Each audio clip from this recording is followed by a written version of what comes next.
Ustadz mau nanya, bagaimana caranya supaya kita teguh hati ingin keluar dari kerja riba? Setiap hari saya bertransaksi ribawi dan saya tahu itu dosa besar. Cuma keluarga belum siap jika saya keluar dari kerja tersebut dengan berbagai alasan. Mohon petunjuknya Ustadz. Masya Allah, jazakallah khairan. Pertanyaan yang sangat bagus sekali. Pertama, saudara-saudaraku muslimin dan muslimat, dan terkhusus kepada penanya, Anda posisikan diri Anda adalah sebagai apa? Hamba dari hamba Allah. Allah Subhanahu wa taala mencintai tidak riba. Ya, kalau seandainya Allah Subhanahu wa taala tidak mencintai riba, bahkan Allah Subhanahu wa taala mengharamkan riba tersebut termasuk dari dosa yang sangat besar, maka tidak ada pilihan bagi kita kecuali kita menjalankan apa yang menjadi tugas pokok kita sebagai hamba Allah. Apapun tugas-tugas yang lain dari kita, itu insya Allah akan Allah mudahkan. Cuman butuh kesabaran. Butuh apa? Butuh kesabaran. Butuh kesatrian. Butuh kelalakian dalam menghadapi hidup yang berat ini. Dan itu akan menjadi ringan, insya Allah, dengan kita ikhlas kepada Allah Subhanahu wa ta'ala. Ini satu hal. Hal yang kedua, ya, harus ada dari sisi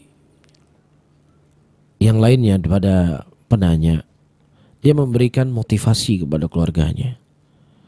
Si bapak atau istri yang mungkin menghalangi untuk dia resign dari tempat pekerjaannya, ya mungkin belum ada motivasi dari kita. Ya kita sampaikan, saya keluar dari tempat ini, saya sudah punya hal yang ingin saya lakukan. Dari uang yang sudah saya punya sekian, saya akan melakukan ini dan ini dan ini dan ini. Walaupun terkadang kita tidak bisa mendapatkan uang sebanyak yang saya dapatkan sekarang, tapi setidaknya itu akan lebih berkah dan akan membuat kita lebih bahagia dalam hidup kita dari hal yang dihalalkan oleh Allah. Ini motivasi-motivasi yang harus Anda sampaikan, sehingga kekhawatiran orang tua itu bisa hilang. Paham ya? Ini yang kedua. Yang ketiga, ini ringkasnya saja. Yang ketiga, saudara-saudaraku muslimin dan muslimat, sahabat pendengar Radio Siar Aceh 96,1 FM, itu tugas, selain dari tugas saudara kita yang kerja di bank atau yang tempat-tempat yang haram, ya kita tentunya tidak hanya bisa menyarankan ya kita bersabar ya menghadapi ujian, cobaan dalam hidup ini, dalam menjalankan sunnah, betul. Tetapi juga harus ada solusi yang lainnya selain hal yang kita sampaikan.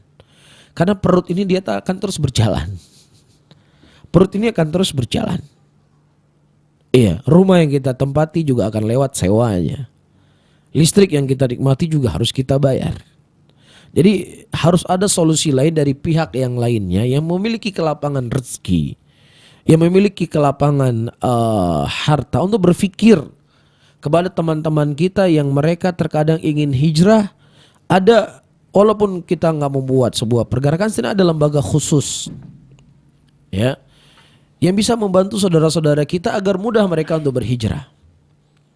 Nabi kita Muhammad SAW ketika menyemangati para sahabat untuk berhijrah dari Mekah menuju Madinah, disemangati ini adalah pengorbanan kita dalam beragama yang harus kita jalani sebagai hamba dari hamba Allah.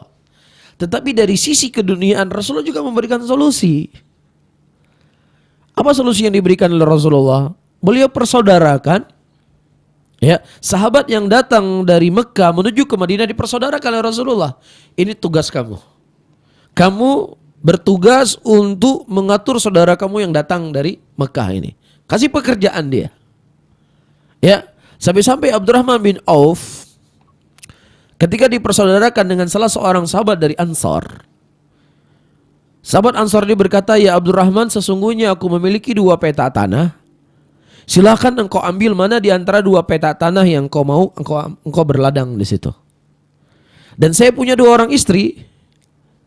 Ya, engkau pilih mana di antara 2 istriku yang paling cantik, aku akan ceraikan dia selesai masa iddah, selesai engkau kawinkan."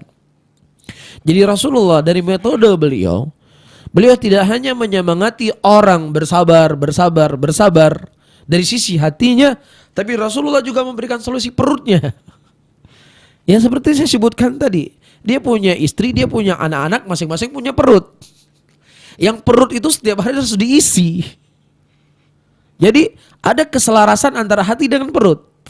Karena ketika hati saja yang diberikan, tapi perutnya tidak ada solusi, kita khawatir terkadang perutnya itu lebih mendominasi daripada hatinya. Dia bisa siap kuat, istrinya belum tentu sehat. Istri dan suaminya siap, anaknya belum tentu siap. Bisa difahami ya? Jadi ini harus ada solusi yang harus kita berpikir. Teman-teman yang memiliki kelapangan rezeki, yang memiliki bisnis, iya, dan juga memiliki modal yang banyak, berpikirlah kepada saudara-saudara yang gelombang hijrah begitu banyak sekarang di negeri kita, harus ada solusi dari mereka. Iya, dan mungkin suatu saat nanti Radio Syarted Aceh punya program. Ya, ada motivator bagaimana cara mengembangkan bisnis. Dari mana kita mulai? Dengan modal sekian apa yang harus kita lakukan? Ini harus kita benahi.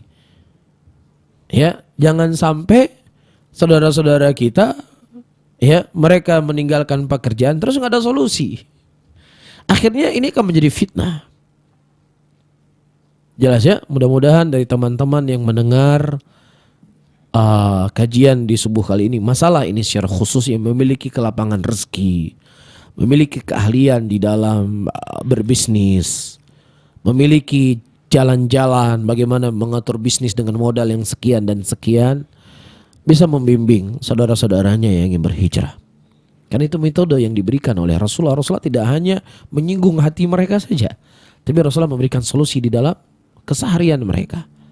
Ini yang perlu untuk kita pikirkan bersama-sama, ya, sehingga jangan hanya kita hanya sekedar membuli. Allah kaya buat mentonton nyampi hanjip tinggai. Hanya kalimat-kalimat yang pedis yang kita dengar. Hanya kalimat-kalimat yang menyiksa orang yang ingin berhijrah. Ini saya rasa bukan hal yang baik, karena Nabi kita tidak demikian.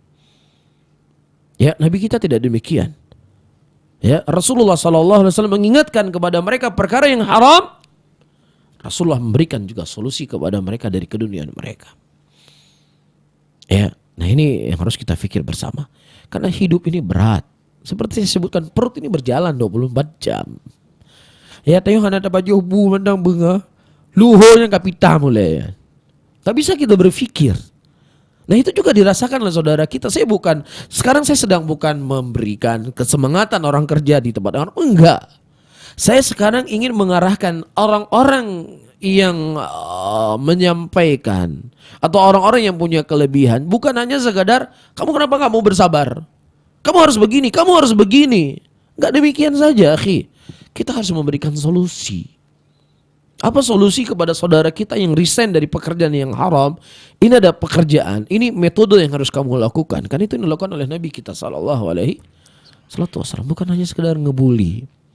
Hai mendang kerja di bang, umar yang good mendang banyak, nyan han peke. Ya, saya katakan kembali ini bukan metode Nabi kita SAW. Ada solusi yang harus kita berikan. Ya, saya tegaskan kembali, saya ulangi kembali kepada teman-teman yang mendengar kajian di pagi hari ini, marilah berpikir, marilah kita menggandengkan tangan, memikirkan saudara-saudara kita yang ingin berhijrah, sehingga hijrah mereka dengan hijrah yang benar.